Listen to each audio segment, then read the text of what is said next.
to forget that life's a game, but shit, I did it too, no, we all to blame. But it's never been the same since I learned the rules, since I got the tools and I dropped the fools. I saw the snakes and fakes and the hate that they make, the pain that they take, I just pray they awake. We may play the same game, but we do by different rules. Got a few I choose to follow, but my motto is the truth. Through the movement, commandments, solutions to the madness. My motive is decoding life's laws like mathematics. Found the blueprint schematic, showed me flow is automatic. Spit romantic semantics and then get back at it. Gotta have it. That's the first thing I found out. Why drop the clown? You're so stupid. Why are y'all so stupid? Get better problems, I swear to God they don't want them. It's so dumb. People so stupid, people so dumb, people so boo-hoo, wah, wah, wah.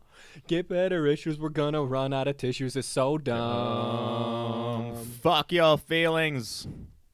And that brings us back to no Bobs allowed. Not even one. Not even one.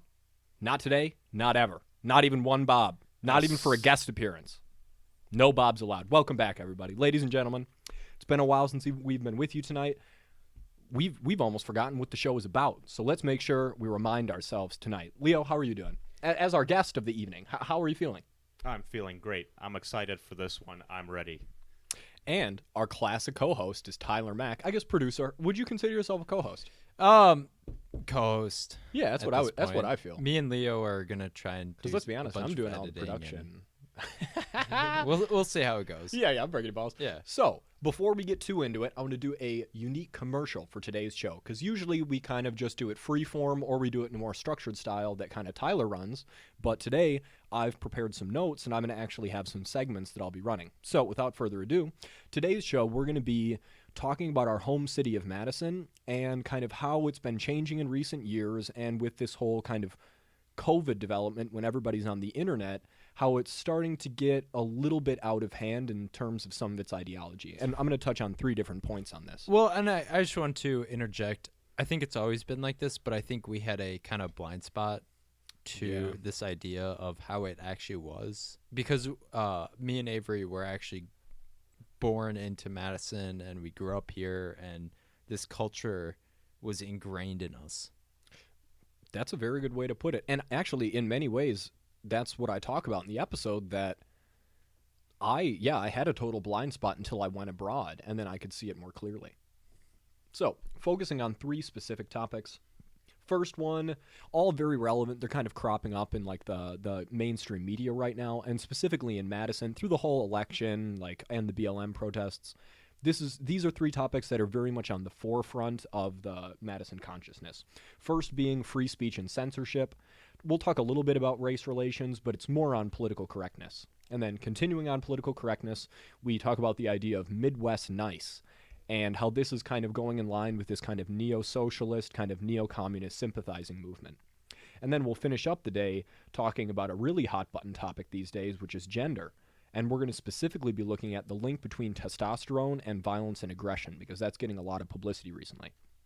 So with all that out of the way, that's what you can think about as we continue the show until we get to those points. But what we're going to do right now is, for God's sake, we need to do a recap of last week, or whatever, of last show.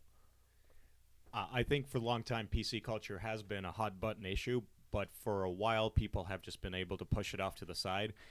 Now it's really all up in your face, and I think this is why we're all here. Yeah, tonight. that's very true. That's kind of what kind of birthed No Bobs Allowed. Because that, and again, even though we're talking about these specific political topics, more what I wanted to do with this episode is talk about where we're from, because I don't think the audience is going to be necessarily familiar with Madison, because we're not a super popular city. And until I started getting into the things I'll talk about today, I didn't even realize that our city was on the map, so to speak, that people kind of knew. Because, I don't know, I think it's very relevant where you're from. I always think back to in Kendrick Lamar's Mad City album. Shout out to Mad City. He has this particular sketch, I'm going to tell you where I'm from.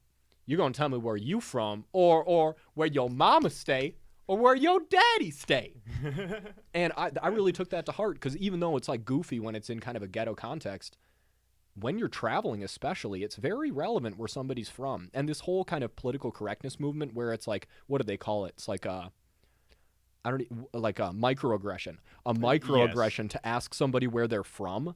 I'm trying to get a sense of your background so I can find out how to communicate with you. I'm not trying to be pejorative, but that's skipping ahead. Right, it's like, I'm an American. What do you mean? Where are you from? But I get it. Like, a lot of guys approach women, and that's their first line. Like, oh, where are you from? It's like, yeah, you're the first guy who's asked me I'm from Dominican Republic. Like, I get it. I got a fat ass. Like, you don't got to ask me. I don't know. Like, I get where they're coming from, but at the same time, that whole terminology of microaggression is exactly the type of thing that we are going to be addressing this episode, and what No Bobs Allowed certainly is not promoting. So. Absolutely. So let's talk Jordan. So last show, the last thing that you listeners will have heard, because we had some, I wouldn't even say technical difficulties, I'd call them metaphysical difficulties these past couple of weeks, where there hasn't been any shows for you guys since the last show, which would be the two-parter with Jordan, which God knows what that even is going to look like, because we're still working on editing it, because it was literally supposed to be a 45-minute show that ran to 2.5 hours, because Tyler had to drag me off mic, because let's be honest, I won't get off mic unless you make me. Like, it really ran long. What did you guys think of the guest appearance of Jordan, and how do you think the listeners will like it? Because it was, for me, I have a special relationship because I understand where it's coming from with Jordan. I thought Jordan was definitely a good... It was like a storm. He was he was different. A hurricane. And yeah. A vortex yet to be discovered. From just being around Jordan in the earlier days and Jordan now, it's like, holy fuck, dude, your energy level is so off the chart out there.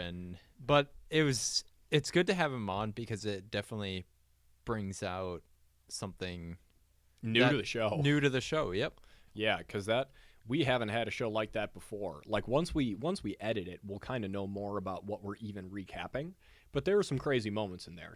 Especially for me, there are a couple of moments that I'm extremely vulnerable for kind of the first time, because Jordan knows me so well. He can expose things in my personality that I wouldn't necessarily want to show to the audience. So for me, it meant a lot. He brings a new energy to the show too. No kidding. What did you think, Lee? Yes, I'll agree with Tyler on that. Well, that's kind of all that we need to say on Jordan. He's a crazy motherfucker, and he most certainly will be back on the show. I was even talking about, well, we'll see how that last episode goes, but I'd like to have him back somewhat soon here. So let's move on to talking about the Lost show. So this is moment of silence, everybody, at the Ocean Jail. A moment of silence we have just had for the show that got deleted, that the listeners will never hear. I would look at it as a show done just for the crew, something that we did just for ourselves. Season 2, we might go into a back. Deeper meaning of it. I almost don't even want to talk about what it's on. We'll just do a teaser. To show the audience how much they could have gotten if that hadn't gotten deleted. Leo, what was the topic of the episode we lost? The topic of the episode was psychedelics. That is correct. I would like to bring it back when we're good and ready. I think we are in a cohesive agreement here that we weren't quite ready for that episode. We aren't terribly upset about it getting deleted, but at the same time, there was material. Yeah. Well, we did it for ourselves, and we'll leave it at that. Well, and the other thing is, technology-wise, we've come so far. Oh, we didn't even mention the new studio. Yeah. But that's a good segue. Yeah. So we mentioned this on the Lost episode. I didn't even introduce on Jordan's episode that we've moved studios. How did Jordan say it? We're now in the Madtown slums. In this decrepit area of town. It's pretty luxury living. Yeah, over it's here. pretty goddamn nice. We're just not on the lake it anymore. It is complete opposite. We're not on the lake anymore. But we're not out with Jordan in fucking Verona and rich white people central. I don't know. This isn't the fucking Madtown slums. This is like where real people live. Like, we're families. Well, whatever. It's where Leo lives. We're not in the middle class, higher class, Sun Prairie, Verona area. Exactly. We're in the heart of... Yeah, dude. We're amongst the people, which is where we should be, because this is No Bobs Allowed. The least Bobby people are generally working dudes, like people that are just trying to provide for their family. Like, generally, you could be pejorative and say that they're Bobs, but the most credible thing a man can do is provide for his family. So in a way, that's the least Bobby thing. You have the university kids who are downtown, and then you have the heart of the true Madisonians, and that is where we are at currently. We have moved to the east side of Madison. The people around here are more down to earth. They have a lot of real issues to focus on. They don't have this extra cushy lifestyle, validation of their cushy lifestyle and how much they're winning, so on. They're not as disillusioned with the reality as some of the people I guess you'd get in the rich parts of Verona, Yeah. where they think that they can just create their own reality and completely escape in their mind from what actually is happening. Yeah, just to completely ignore it. They have the luxury and the resources to do so. But I do just want to address, this will be the future of No Bobs Allowed. This is the new home of No Bobs Allowed. It used to be my apartment. Now it's Leo's in the Madtown slums. We have a studio. We do. We have a proper fucking studio, like mattresses on the walls, like blankets covering everything. I don't know if the listeners can tell the difference in the static that's no longer present constantly. Leo, if you just keep talking, I can mirror what it used to be. Well, and I just wanted to point out that I will be currently moving to the east side as well. Oh, yeah. Next Saturday. Hell so yeah. Hype that, dude. Me and Leo will be Everybody doing party some at hella Tyler's editing. house. I don't know. So Oh, Big no, the Mac COVID truck. police we would tase us. we have our own entranceway, so it's very like privatized. I'll bet. But Leo is definitely. I don't have Oh, enough yeah. rooms for this. Leo's. Let's place be honest. Is the Who would want to be the anywhere perfect- besides the Madtown slums? Yeah, I personally wouldn't. Shout out to Madtown Slums. Madtown slums. Hell yeah. So, without further ado, let's get into today's episode. We do have to have one more recap, which is Bobs of the Week, which we addressed last week, but unfortunately that now exists only in the fourth dimension. So we called it Bobs of the Month because it's literally been that long since we fucking recorded. Yeah, just about. So, Leo, do you want to talk about your, just like really kind of just a recap, not as long as we did last time, just kind of an idea of it? Sure. Yeah, quick general recap. Tyler and I wake up Saturday morning, go to Hooters at 10 o'clock to get breakfast. Hooters is a restaurant where they employ female waitresses with large breasts, particularly. Thank you, America. Thank you, America. Of course, they put the titty tax on the food, too, And the beer. and the beer. $8 for a beer. God damn. That's only when you get a side of double D's. Yep, only with a side of double D's. We walk in there within the 5 minutes of being there. A guy walks in there with a girl, a younger couple. As soon as he walks in there, the bartender goes over there and flocks over to him. Then a waitress walking, who set him down, comes up and is attempting to take his order when he pops in this question like, "Did it hurt?" Oh, no. Oh yes, the whole time he's always as soon as the girls are around, he pulls out stacks of cash and he's got these hundreds, probably a couple thousand, that he's just holding up in his hands like they're cards. Yeah, fanned out, showing off. Fanned out, showing off. And he asked, when the waitress comes up, he asked her, "Did it hurt when you fell from heaven?" As he's still flashing the cash at her. Ugh. And she's a bit ditzy, so she laughs, walks away. Yeah, I mean, why not? Minute later, she heads back to the bar, passing by him. He's like, "Hey, are you single?" While he's still holding up the cash. I didn't hear a reply to that, but I was looking at him from about 20 feet behind the bar. He was at a table. I was looking at Tyler, and I'm like, "That guy's a Bob." Which is kind of funny because I mentioned this on the previous episode, but in past relationships, I'll use that pickup line as kind of a joke. Yeah, but because it's so corny. It's so corny. You never actually will use it in an actual pickup line, but in this case, this dude actually tried to use it as a pickup line. And Leo turned to me and he's like, "Did you hear that?" And I was like, "No," because I was kind of off in my own little world. And I was staring this dude down like he knew that we caught onto his game. When that waitress that he asked that question walked by us, I called her over. I'm like, "That's a Bob.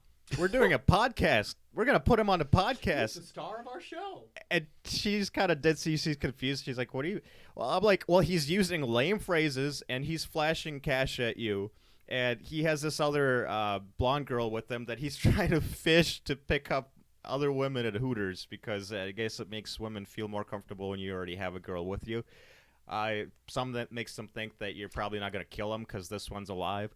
Yeah, I mean, it's kind of the same as flashing money. It's like, hey, I'm pre-selected.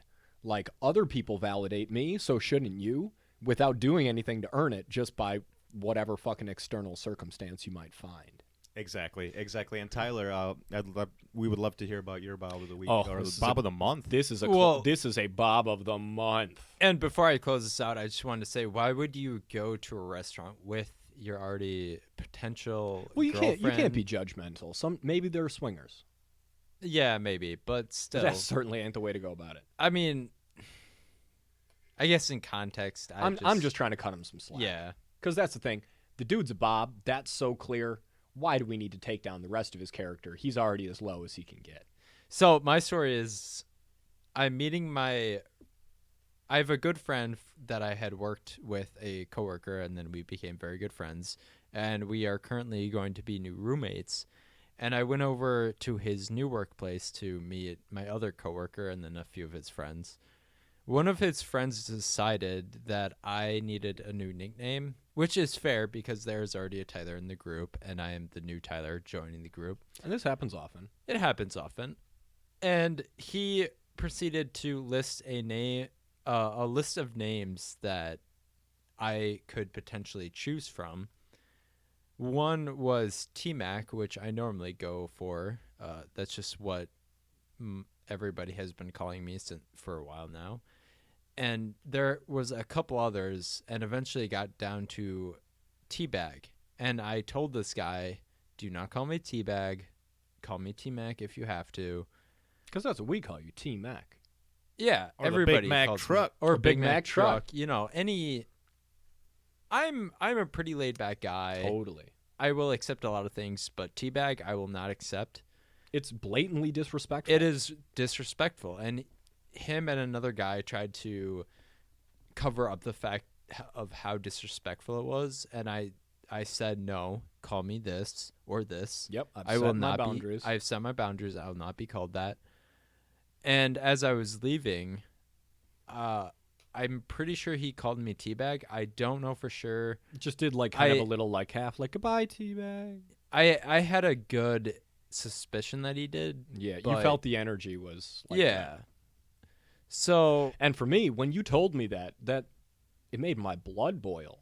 Because it's like, yeah. dude, you're my boy. Like, anybody that disrespects you disrespects me, and anybody who disrespects me, I have a problem with. well, and this is the other thing I brought up on the last episode is that if you don't know for someone like well Yeah. to Yeah. disrespect them that way, it's Very juvenile. very juvenile. He was trying to set his height, I guess. Yeah, it's funny because that's so relevant to today's episode. He was trying to get some status Get by dominance over me. by putting you down, Right. which is absolutely not the way to go about it.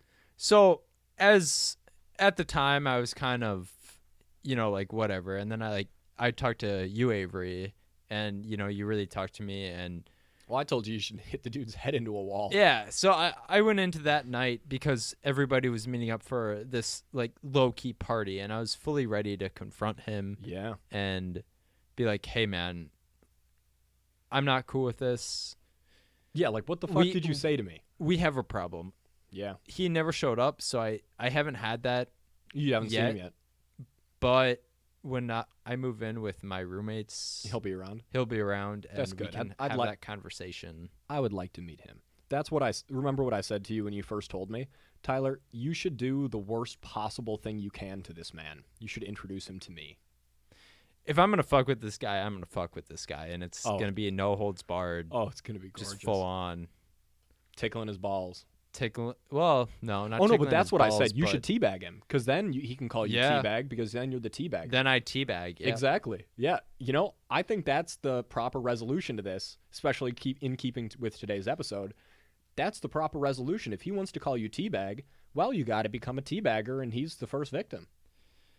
That is Then- my Bob of the week. then you'll and earn it that is- nickname. I will continue to fill you guys in on this information, and we'll see how this goes. It's a developing story. Developing story. See, the Big Mac truck has semi-boundaries. You can get away with the dude going up to you on the street saying, "What's up, dude? What's up, dog? Yeah. What's up, dog?" It's like semi-boundaries, still not a personal. Bob. And that's Yeah. the thing is, I'm very laid back. Not too much bothers me. But when you call me teabag, something That's where gets those me. semi-boundaries come in. Because That's- where those boundaries jump There's in. no plausible deniability that it wasn't meant in disrespect. Right. Because how else would it be? Yeah. How You already would said, you you like made to it be called very teabag? clear. Well, Right. not even that. Maybe there would be a circumstance where you guys hadn't discussed it. But you had just gotten finished setting a boundary that it's like, hey, I don't like that. Well, and even if we had discussed it, I don't understand a reasonable place to be Yeah. called teabag. I agree. Unless you are a notorious teabagger. That is true, but yeah. Depending on how this goes, I might be. Yeah, Who knows? turns out you may be. That's what I said. There's 3 of us. It's 2 arms and a face. That's all you really need. So give us a call when you meet him. He didn't look too Little too scrawny. strong. Yeah. He was kind of scrawny. And- so. And aren't those the ones that end up talking shit? Oh yeah. About people not showing up in Madison when you challenge them to the fight. I think it's time that we get into the meat of this. Put Avery on the mic. God damn right. All right, gentlemen. One question. Are we ready? Oh yes. Oh yeah.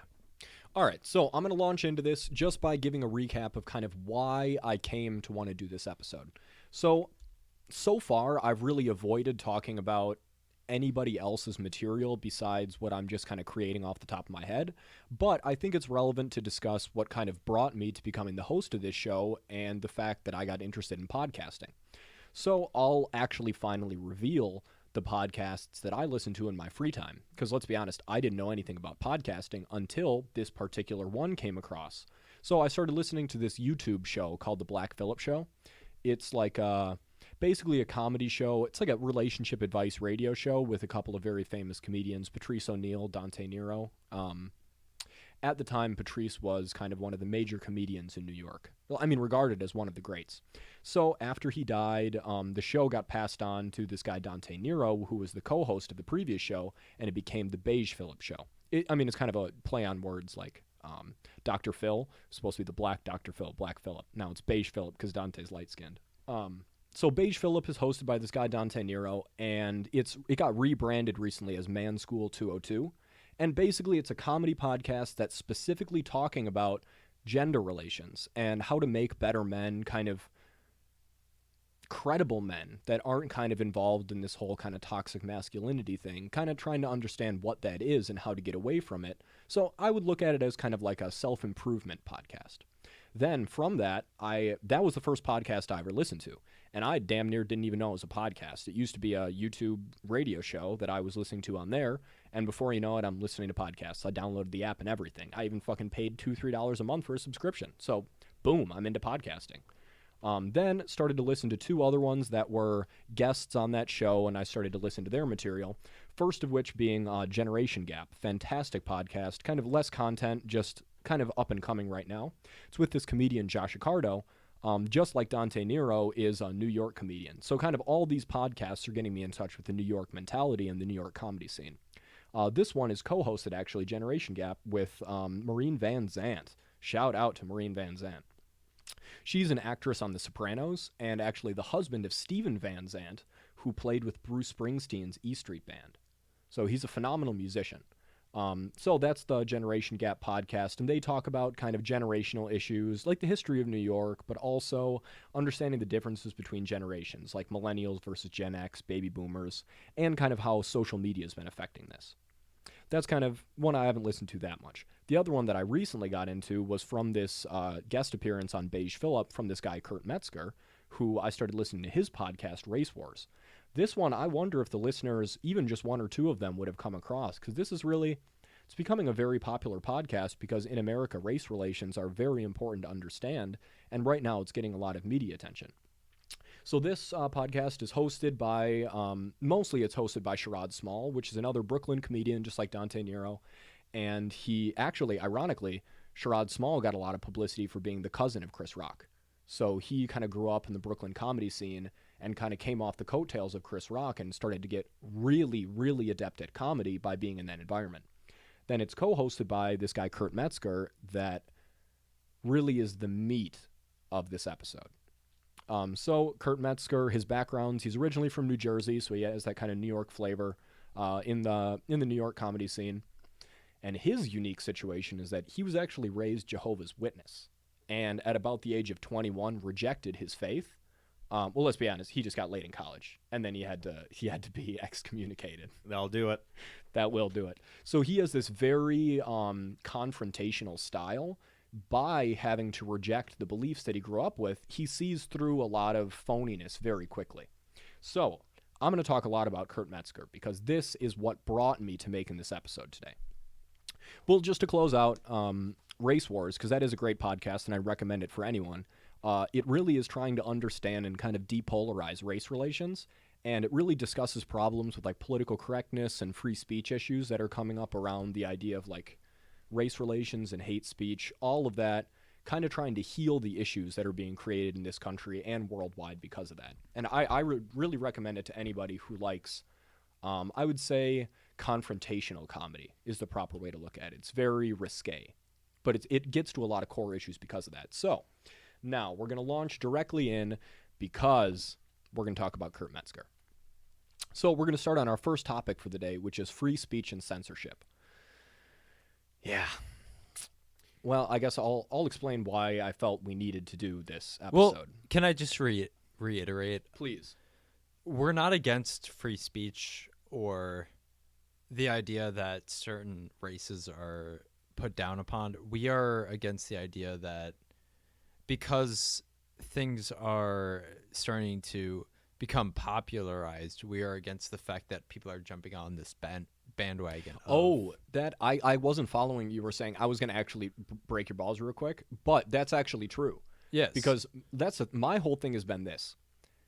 I'm not down with protesting in the streets about Black Lives Matter because I've been down for the cause before it was popular. Correct. Like, I used to be made fun of for, like, hanging around with the Black and Latino kids because that's who I identified with. And now that it's fucking popular, now everybody else is jumping on the bandwagon. I find that unacceptable because you can tell they don't actually stand for the cause. They're just doing it because whatever Cheetos is endorsing BLM. They want Facebook likes. Yeah.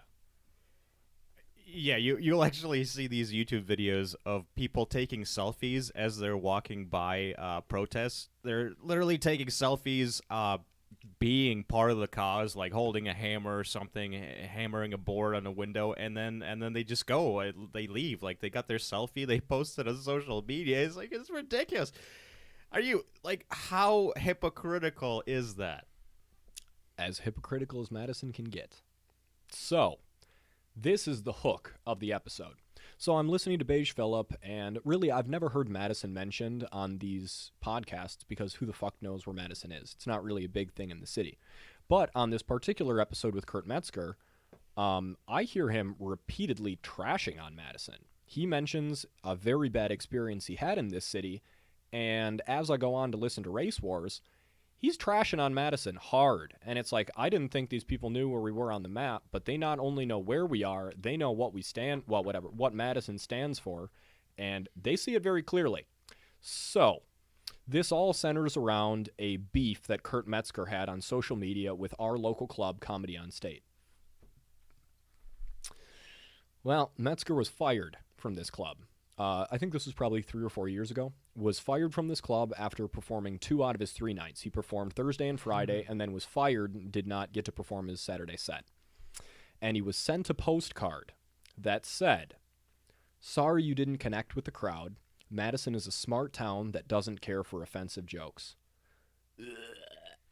And Madison is supposed to be this liberal utopia of free speech, acceptance, not tolerance, acceptance. Well, and the thing is, the way that I heard this podcast is that everybody around this was okay with it. It was just this one individual. Correct. Well, no, it was the owners of the club that fired him, and they didn't even tell him why. They just sent him this postcard that is, "Sorry you didn't connect with the crowd." So later, Kurt Metzger gets the story from a fellow New York comedian that was in our local club in Madison again. And this local comedian, this kind of gatekeeper type guy, is bragging to him, and I have the quote here. Yeah, Kurt was here. He did a joke about Muslims to these two Muslim girls in the front row, and the whole room got really uncomfortable. You know, maybe that flies with the bridge and tunnel crowd, but in Madison, we're better than that. Doesn't that make you fucking sick? And okay, so just like you were saying, Tyler, the girls were laughing. Yeah, the girls were okay with it. They were, And I have another quote from Kurt Metzger from this podcast, from this appearance on the Beige Phillip show.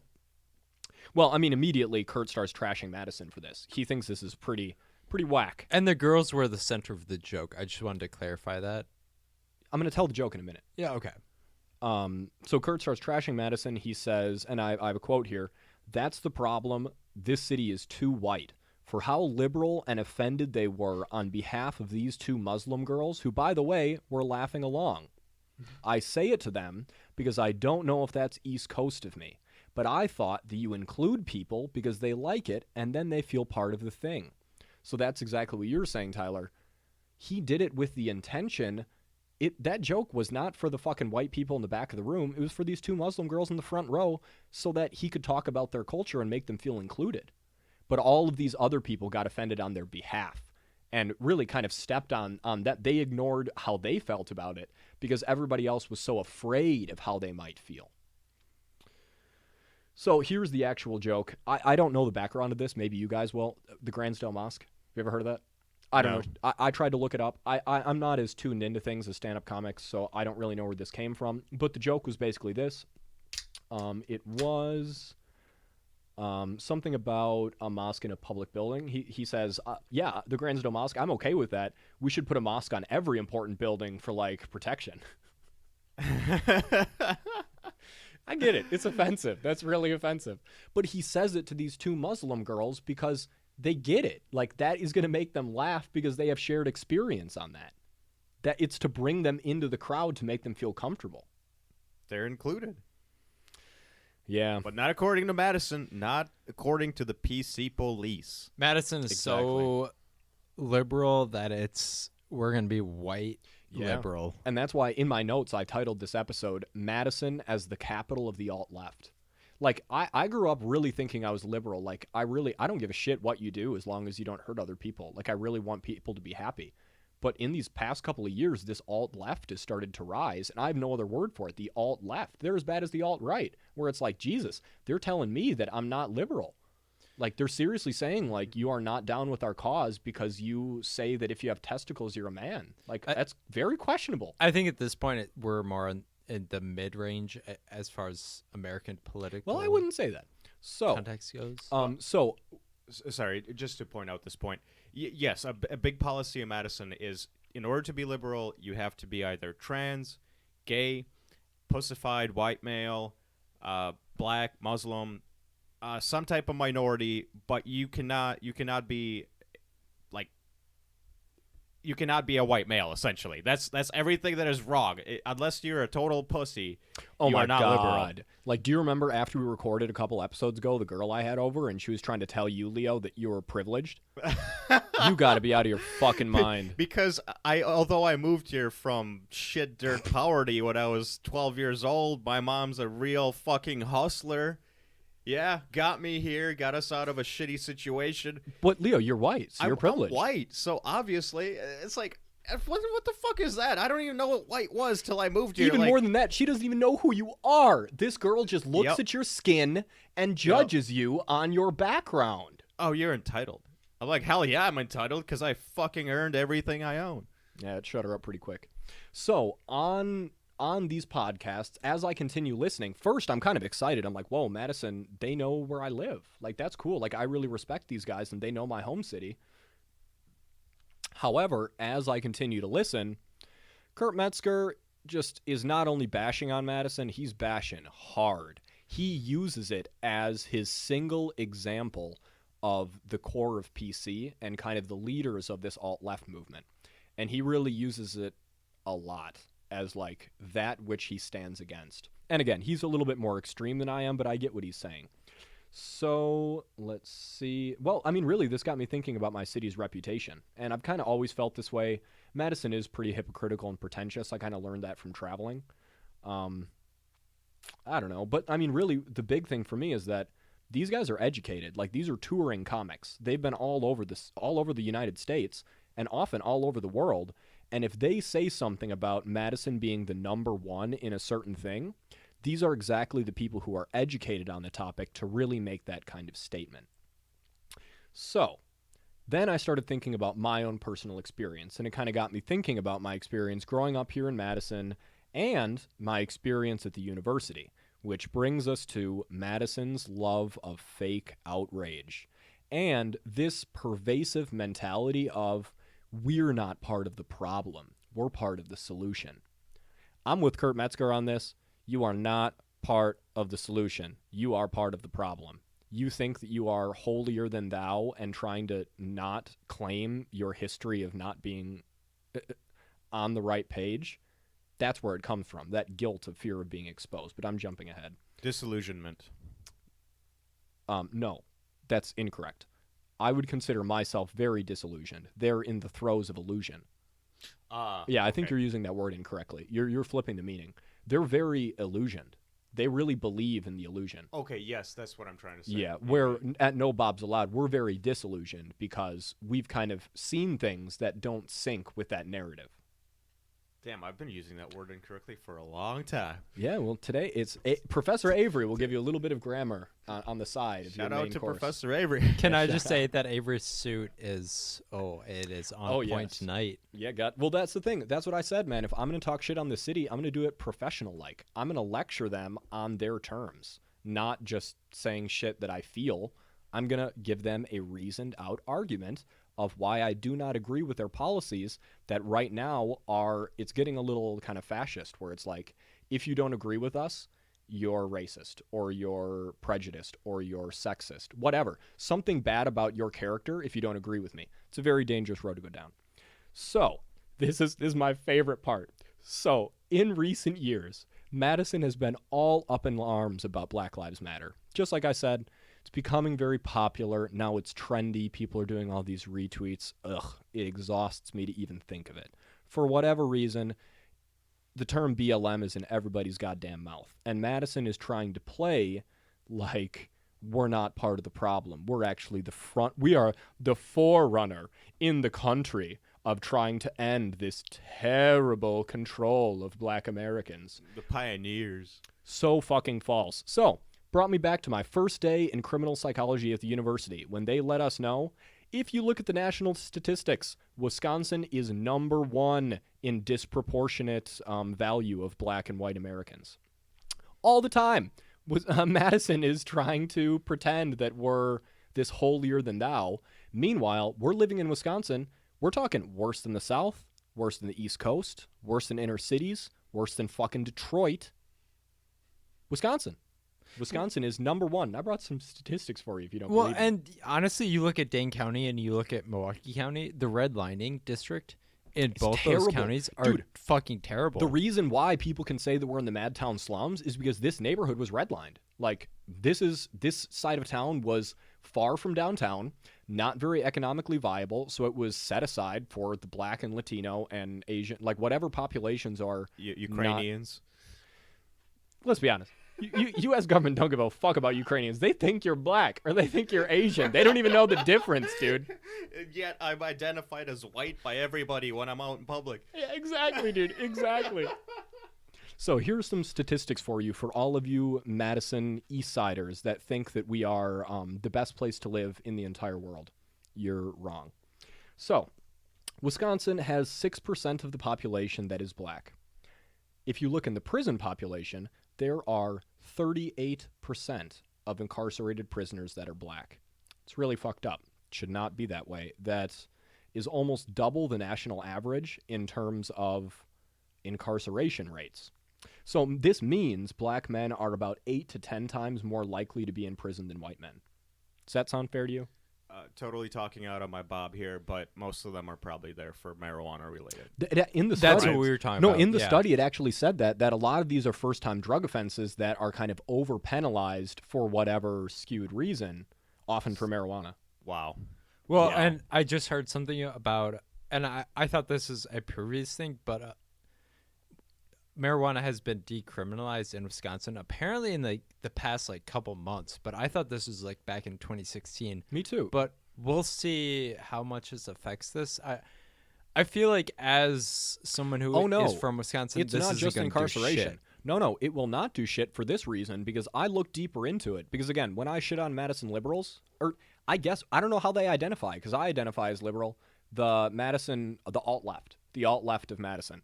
I look deeper into it. It's not just incarceration rates. Wisconsin don't fuck around. The average income for white families is about $59K a year, while for black families it's about $29K a year. What is that? That's damn near half. Half. In addition, unemployment for white citizens of Wisconsin is about 3.8%, while for black, this is for adults, of course. Meanwhile, for black citizens of Wisconsin, it is about 10.6%, about 2 to 3 times what would be fair.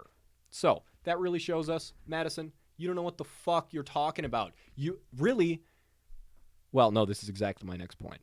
Madison wants to be perceived as leading the Black Lives Matter movement, especially now that it's getting popularity and political correctness, while in fact, we're really a big part of the problem. And I think the more that we can really acknowledge that and accept it, the more we can actually move through to making change rather than just trying to backwards rationalize all of our guilt.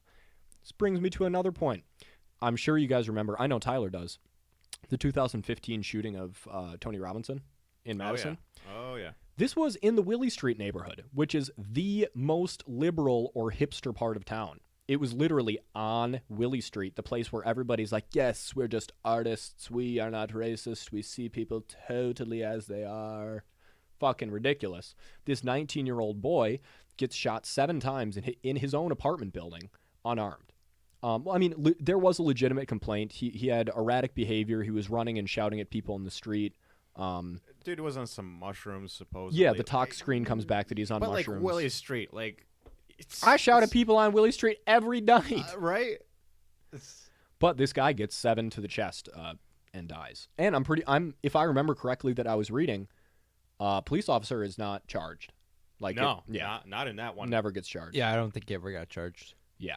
So that's a point 1. So this is all happening while Madison's busy posting on Twitter, #BLM, #we support you. What I don't even know. Like, I don't know what Twitter looks like, but I imagine it's just pure trash. Well, and wasn't it in his own home? Oh, yeah. Yeah. It was, and you know what they said? In the police report, they're like, yeah, we heard him screaming upstairs. We thought he was breaking into somebody's apartment. If I was screaming in my own apartment, who would think that I was breaking and entering? That's a very prejudiced thing to think. Like, somebody's screaming upstairs. It must be a home invasion. You got to be kidding me. Classic Madison cops. I mean, people are raised that way. If you believe that you're not racist, you're going to be much less likely to check your own prejudices. So thanks, Madison. Every day that you tell me that we're not part of the problem and we're not racist, that makes me feel so much more comfortable to go out and be racist to people. Thanks, guys. That's what you're doing. That's the result. Yeah, just put on a facade. Yeah, just put on a facade. If people believe it, it's true. Yeah. So, meanwhile, at this same time in 2016, Madison is posting on Twitter, oh, fuck Trump, fuck Trump. They're protesting every day. When it's in the public eye, they're not supporting Trump, but when election day comes, nobody goes to fucking vote.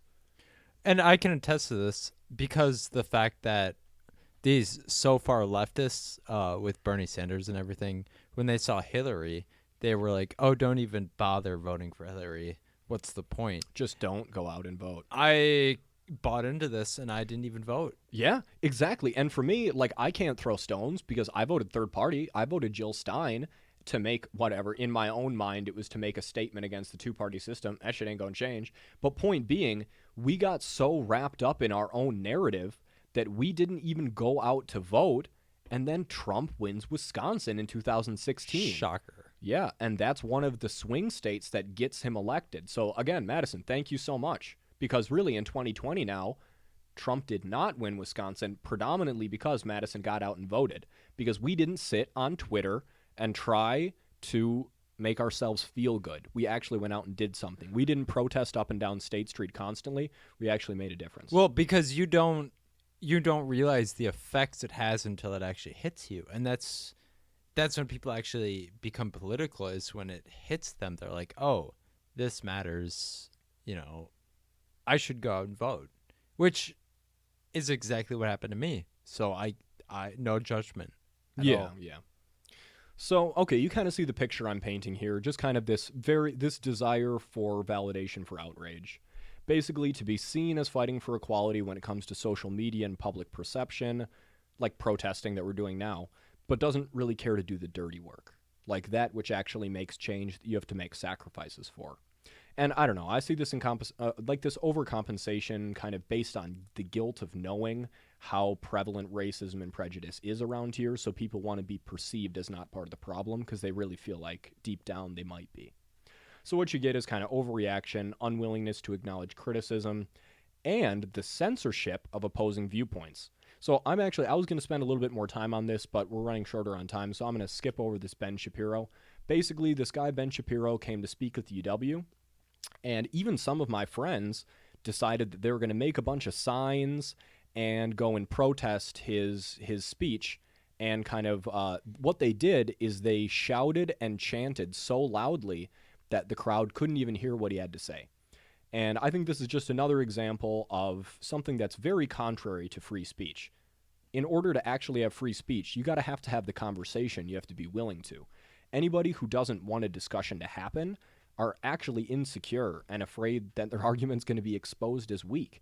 So, Leo, if you want to talk really quick about the foundational versus webbed belief systems, we'll do this very quickly, but the idea that there are two types of ways to organize your belief systems, one based on kind of pillars or foundations, and the other one based on kind of a web, where all of your beliefs are tied into each other.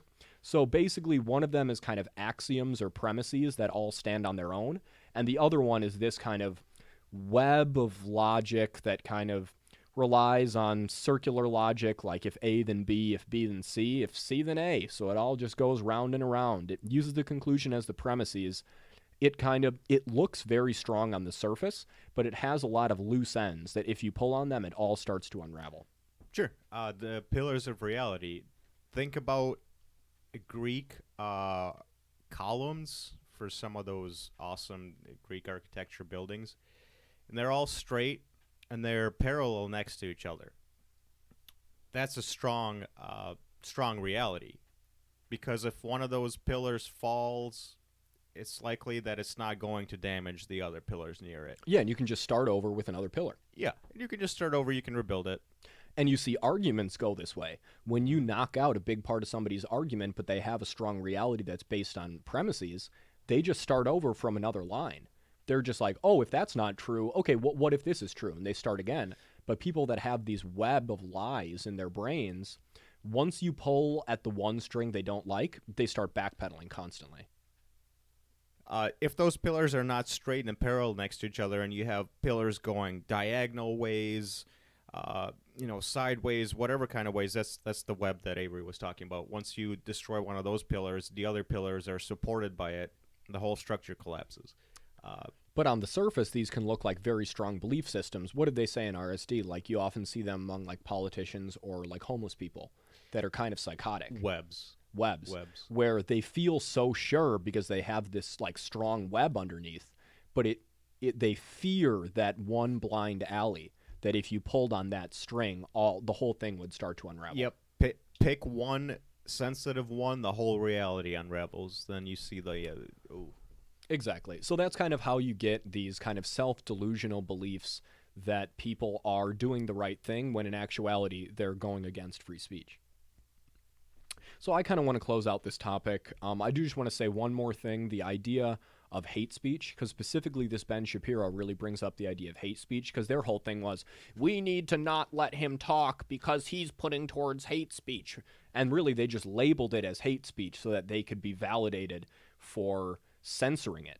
And really we'll talk about this a little bit more on the later episode of Columbine, But my belief is hate speech has got to be protected because when it becomes censored, violence becomes the only means of expression. And we're going to talk more about this and kind of the bullying and antisocial behavior on the Columbine episode. But I do want to voice my opinion on that you can't censor hate speech because you need to have the conversation and you need to know where that comes from so that you can try to heal it. Otherwise, it's going to get worse behind the curtain. Yes, I like that, Avery. Do you think the discussion about testosterone would be relative to Columbine? Yeah. I kind of think I think so because the suppression of it is possibly one of the things that has. But we can't get there because that's part 3. Hey guys, Avery here. We decided to cut this episode into 2 actually because we didn't want to have to edit out any of the good content from it. So we figured this was a good point to stop because it got a little bit taxing after like about the 50-minute mark, which is where we're at. So tune in next week and catch the conclusion. It's going to be a wild one. We're keeping it all unedited to give you guys the full view of my argument. Have a good night. Sound speeds. Tyler.